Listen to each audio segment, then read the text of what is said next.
Dunia pendidikan kita lagi ada yang baru nih, dan ada satu nama yang wajib kamu tahu.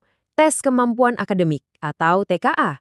Kedengarannya rumit? Eits, tenang dulu. Dalam beberapa menit ke depan, kita akan bedah tuntas semua tentang TKA. Dari mulai daftar sampai nanti baca hasilnya. Pokoknya kita buat kamu siap. Oke, biar nggak bingung, ini dia rute yang bakal kita lewatin. Pertama, kita kenalan dulu apa sih TKA itu. Terus kita bakal lacak gimana data kamu diproses, kita intip juga persiapan teknisnya, lihat apa yang terjadi pas hari ujian, dan yang terakhir gimana cara baca hasil tes kamu. Yuk, langsung kita mulai aja. Oke, kita mulai dari yang paling dasar dulu ya. Sebenarnya apa sih tes yang katanya bakal diikuti sama banyak siswa ini? Kenapa juga ini penting? Gampangnya gini, TK itu sebuah standar. Artinya dimanapun sekolahmu, tes yang kamu kerjakan itu sama. Tujuannya apa? Ya, biar penilaiannya jadi adil dan sama rata buat semua siswa di seluruh Indonesia.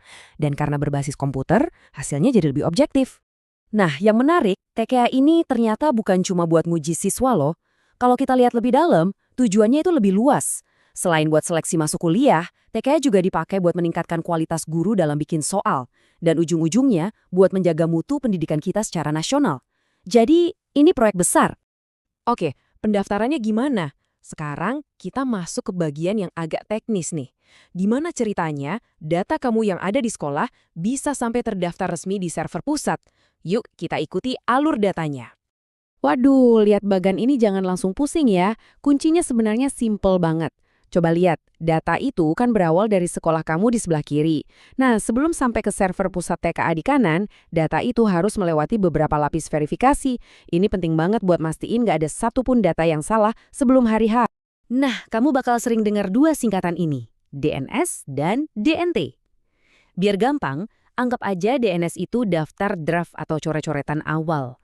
Sedangkan DNT itu adalah daftar final yang isinya nama-nama peserta yang sudah pasti dan terverifikasi.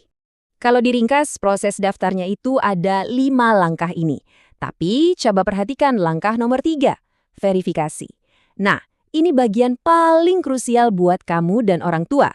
Di tahap ini, kamu harus cek lagi semua datanya.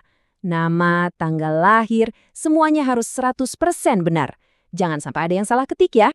Oke, pendaftaran beres, data sudah aman. Tahap selanjutnya adalah persiapan teknis. Ini soal mode ujian, komputer, dan semua persiapan di ruang tes.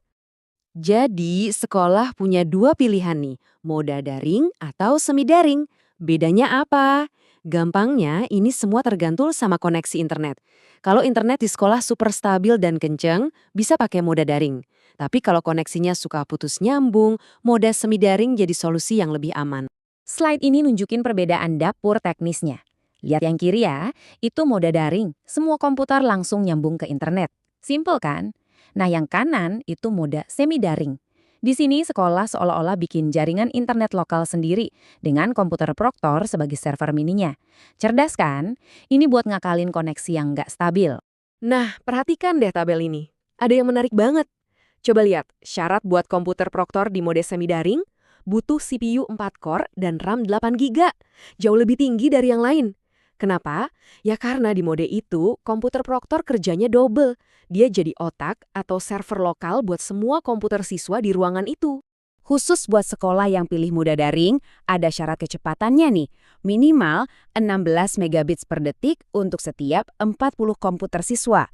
Angka ini bukan sembarangan loh.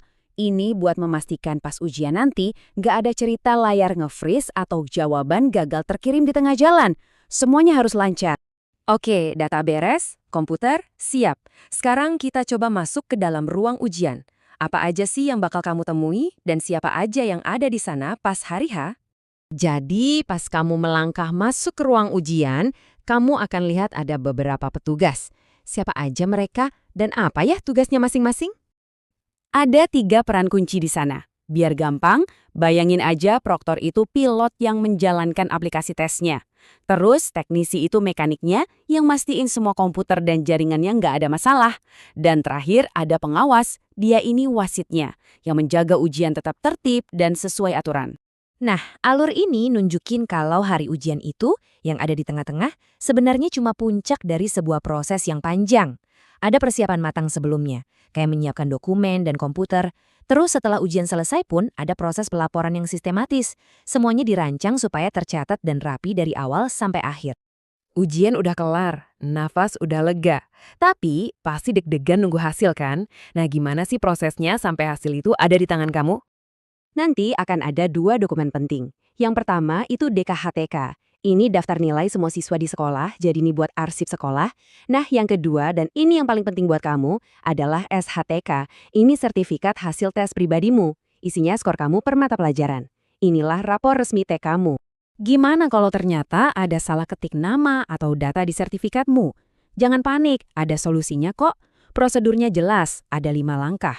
Kuncinya ada di langkah pertama. Kamu harus segera lapor ke sekolah dengan membawa bukti data yang benar. Nanti sekolah yang akan bantu proses sisanya. Kutipan ini yang diambil dari akhir dokumen resminya sebenarnya merangkum semua tujuan besar dari sistem ini.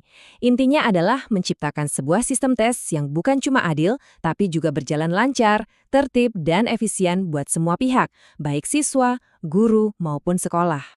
Dengan adanya sistem yang serba terstandar dan terukur ini, muncul satu pertanyaan besar untuk kita semua. Bagaimana TKA ini akan membentuk cara kita belajar, cara guru mengajar, dan pada akhirnya masa depan pendidikan di Indonesia? Ini adalah sesuatu yang patut kita perhatikan bersama.